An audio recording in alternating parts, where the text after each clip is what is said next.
palju seal seda lõhkemit sees on? Tegelikult on sul siis ainult 1,5 grammi initseerivat lõhkeainet, mis on hästi tundlik. Lõhkematerjalid ei ole mängimiseks? Jah, ja ärge järgi ka tehke. Et nende omamine on juba kuritegu, veel hullem, kui te neid hakkate kasutama. Need ohutuspäevad ju ongi, et näha siis seda purustusjõudu ja näha, mida üks väike pisike detonaator teeb. Täpanu, laeb, laseb!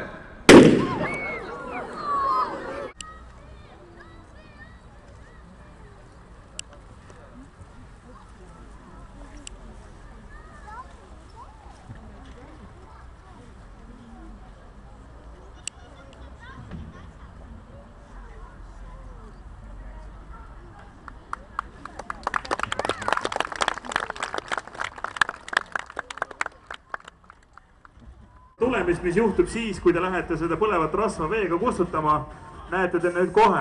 Seal on kopsiku täis, ehk siis see kohvitassi täis vett on selles kopsikus ja mitte ilma asjata ei kasuta pääste siis päästevarustus selle demo tegemiseks. Autod tulevad tavaliselt sireenide huilates, aga vahetult enne sündmuskohta nad võtavad sireenid maha. Miks see hea? See on just vajalik selleks, et mitte ära ehmatada kannatanuid ja neile mitte rohkem paanikat tekitada. Nii tulekahjud ja liiklusõnnetustel alati tekib küsimus, et mis need päästjad seal uimerdavad, miks nad ei jookse, miks nad ei torma, miks nad nii rahulikult kõike võtavad?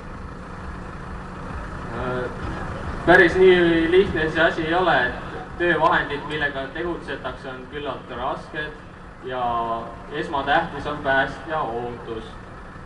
Sõidutee võib olla õlist libe või talvistes oludes libe ja sellises päästes, kes kiirustab ja kukub midagi ära murrab, ei ole kellegi kasu. Ameerika filme näinud, et majas on tulekahju, siis lüüakse jalaga uks sisse ja kõik mehed lendavad peale. Kas siis need teigid välja käivad? Jah, filmides võib nii paljugi lavastada, aga reaalne elu on natuke teine. Miks on kolmel päästel valged kiivrid ja ühel mehel on sinine? Sinikiiver on siis päästemeeskonna vanem ja tema koordineerib sündmuskohal oma meeskonna tööd. Tema siis ütleb ja juhendab täpsemalt, mida keegi tegema peab. Ja lisaks on siis veel ka punane kiiver? Punakiiver siis juhib kogu sündmust ja on nõuks meeskonna vanemale ja samuti suhtleb politsei kiirusele. Kannatamata kätte saamine endast kujutades, see ei ole see, et pistad käed aknast sisse teda välja, et see ümber, et võetakse see auto ära, mitte vastupidi. Jah, esmatähtis siis on kannatanu ohutus. Selleks siis täna on nähagi, et päästjad on gaasikindlad ja uute mehaaniliste tükkide eest pannud kannatanule ümber teki, et kaitsta seda lenduvate detailidest. Ja nüüd asuvad päästjad võtma siis autot ust ära, et teha ruumi kannatanu väljavõtmiseks. Juhul on jah, kuldne reegel see, et tuleb eemaldada akujuhe. Sellega me siis likvideerime ohu nii turvapaikade poolt kui muud elektrilised ohud, mis auto külje võivad olla. Üks päästa siis tegeleb kannatanuga autos, räägib talle, mis hetkel toimub, mis temaga ümber tehakse, et leevendada ja vähendada seda šokiohtu.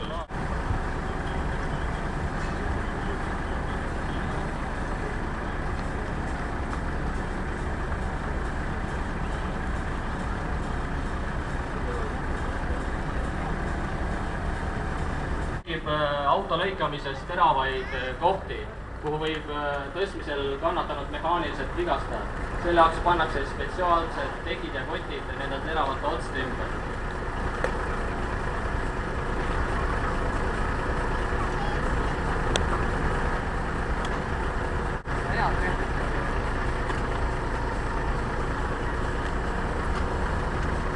Jällegi päästjad asetavad kühvelraami auto serva peale, et võimalikult kannatanu lähedale. See on jälle üheks eelduseks, et kannatanu mitte rohkem vigastusi tekitada.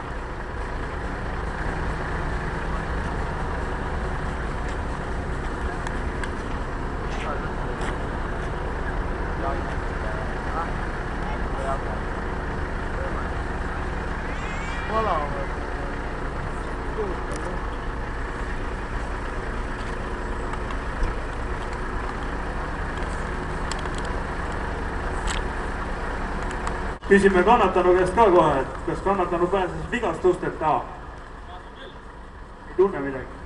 Aga inimesed, mis nagu üritavad teha, on üritanud neid ära tuua pommigruppi või päästeteenistusse. Ma tean just see Paide komando on ka selline komando, kuhu siis inimesed on väga palju mürske toonud. On Tapa selline, kus tuuakse tuletõrje ukse taha, kus oli isegi kedagi kodus ei ole. Inimesed on läinud granaadiga politseijaoskonda, pannud selle laua peale, ütleb, ma tahan seda ära anda, kusjuures siis maja evakueeritakse, inimene vahistatakse reeglina. Et jah, et kui teil midagi on, et siis need asjad tuleks nagu üle andma leiukohal või siis selles, kus te selle leidsite, et kui leidsite vana maja pööningult mingi kasti kahtlaste asjadega, et siis ärge hakake seda kuskil linna vedama bussiga veel kõige hullem, et kuskile või praamiga kuskil mandrile veel. Et kui alati on pommikahtlus, inimene kartis, et temal on postkasti ei ole ära mahtunud, on mingi kahtlane pakk sinna pandud. Ja kui tausta sai uuritud, siis oligi suke inimene, kes seal naabrite kohta igast kirju kirjutas ja laimusõnu veel, et võiski olla, et suke inimesel keegi tahtis midagi teha. Aga seal Manilaiu peal laevaliiklust ei ole, siis kui te kalapaadiga sinna saarele saades oma varustust tassides, pommiülikondasid ja asju kaasas, siis lõpuks tuli välja, et inimene oli omal pornoajakirju tellinud ja need tulid kohale diskreetses pakis, aga postkasti ei mahtunud, saatja nime muidugi ei olnud seal peal ja nalja kui palju.